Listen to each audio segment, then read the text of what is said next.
Hello everyone, আমি মৌপ্রিয়া। আমার নতুন একটি ব্লগে তোমাদের ওয়েলকাম। আজকে দেখছোই সকালটা বেশ সুন্দর রোদ উঠেছে আর আমার বাড়িতে সুন্দর সুন্দর ফুলও ফুটেছে। আর মা কাকিমণিরা অ্যাজ ইউজুয়াল সকাল সকাল উঠেই কাজে লেগে পড়েছে।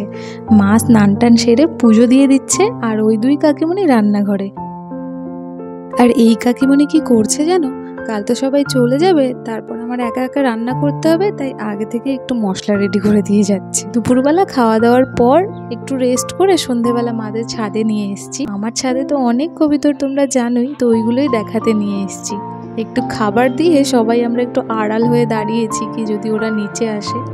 তারা তো এলো না, তো আমরা নিচে চলে এলাম আর সন্ধেবেলার চা রেডি করছি। এটা না কাল যে রেস্টুরেন্টে খেয়েছিলাম ক্রিস্পি বেবিকর্ন, সেটাই একটু বেঁচে গেছিলো আর সবার ভীষণ ভালো লেগেছিল, তো ওটা নিয়ে এসেছিলাম। একটু লিট্টি চা এসব খেয়ে আমি আর কাকিমণি বেরোলাম একটু মার্কেটে। কাকিমণি বললো সব দেখেছি, তোদের এই মার্কেট দেখা হয়নি, তো বললাম চলো।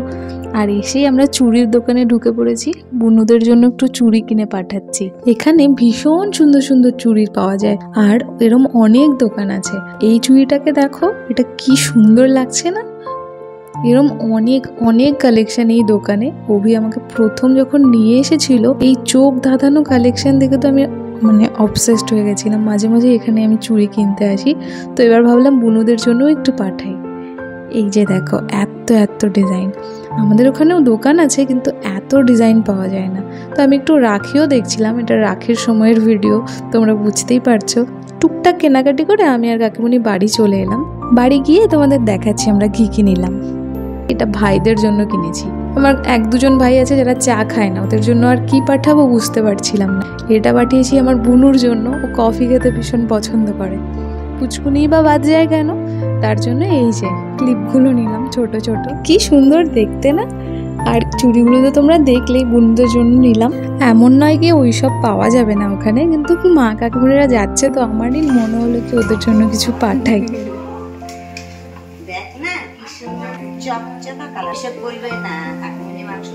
অভি একটু ফেরার পথে চিকেন নিয়ে এসেছিল রাত্রিবেলায়, তো কাকিমণি সেটাই বলছে খুব ভালো করে বানিয়ে দেবে অভিকে।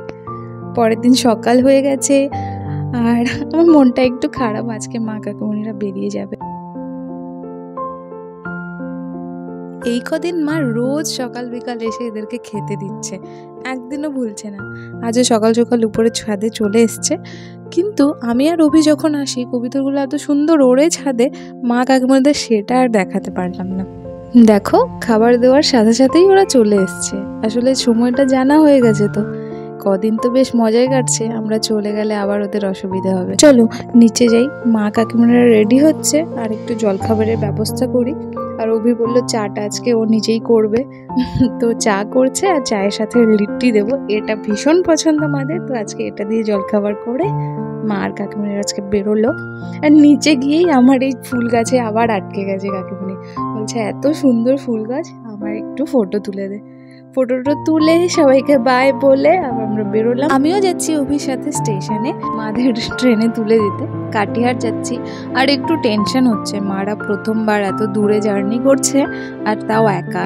আসার সময় তো আমরা সাথে করে নিয়ে এসেছিলাম। যাই হোক, কাকিমণিকে বললাম যে এবার একটু চা খেয়ে নাও এখানকার, আবার কবে আসবে ঠিক নেই। আর দেখো আমাকে চকলেট কিনে দিচ্ছে। আমি কি সেই ছোট্ট আছি এখনো বলো? মাদের কাছে হয়তো এখনো ছোটই আছি। তো দুটো কোল্ড ড্রিঙ্কস নিয়ে নিলাম, যাওয়ার সময় গাড়িতে এটা খেলে একটু ফ্রেশ লাগবে। কাকিমণি চা খেতে ভীষণ ভালোবাসে, আর ওটা যদি এরকম টেস্টি চা হয় তাহলে তো কথাই নেই। আর সাথে একজন ভালো পার্টনার পেয়েছে, সেটা হচ্ছে অভি। মুখের হাসিটাই বলে দিচ্ছে চাটা কত টেস্টি হয়েছে। মাদের ট্রেনে তুলে দিলাম। সিটটা খুঁজতে একটু অসুবিধাই হয়েছিল আর ট্রেনটাও ছেড়ে দিয়েছিল। হড়বড়ি করে নিচে নামলাম আমরা, তারপর হঠাৎ করে ট্রেনটা আবার থেমে গেল। বৃষ্টি হচ্ছে, একটু দাঁড়িয়ে আছি, কিছুক্ষণে এখান থেকে বেরোবো। বাড়ি পৌঁছে গেছি। মাদেরকে ট্রেনে উঠে একেবারে সিটে বসিয়ে তারপর এলাম আমরা। আসলে না একটু টেনশন হচ্ছিল, প্রথমবার যাচ্ছে তো এইভাবে, হিন্দি অতটা কেউ বলতে পারে না আর এতটা দূর যাবে প্রথমবার। আর সিটগুলো এত বাজে পড়েছে, তিনজনের আলাদা আলাদা সিট, আর একটাও লোয়ার পায়নি, সবগুলো আপার, একটা মিডল। যাই হোক, বসিয়ে তো দিয়েছি, বাড়িটা ফাঁকা ফাঁকা লাগছে।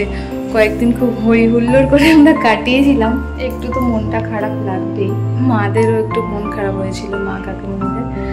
বাট ঠিক আছে, এটাই লাইফ। আমিও কদিন পর আবার কোচবিহার চলেই যাব, এরপর শিফটিংয়ের কাজও শুরু হয়ে যাবে।